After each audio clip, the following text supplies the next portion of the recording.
يا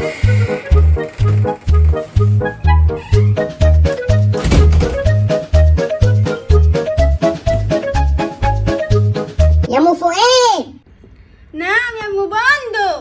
ينفع يا اختي اللي عمله فؤاد؟ عمل ايه يا اختي فؤاد؟ خد الطوق بتاع ابني. لا انا فؤاد ابني يا اختي ما يعملش كده. والله خده. بقولك فؤاد ما يعملش كده يا ولية. والله شايفاه بعيني. بجد؟ يخرب بيت امك. ايه يا ماما في ايه؟ انت ازاي تاخد الطوب بتاع الولية؟ انا ما خدتوش، قالت لي الواد رماه، خدته، لقيته على السلم، خدته وطلعت بيه.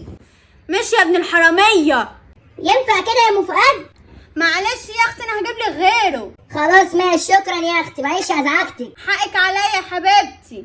ينفع كده اللي انت عملته ده؟ طب اعمل ايه يا ماما؟ ما انت وبابا مش عايزين تجيبوا لي طوق عشان اصيف بيه، لقيته من بندق عندك طوق خدته، اعمل ايه طيب؟ طب انزل ادوها لها وانا هجيب لك طوب.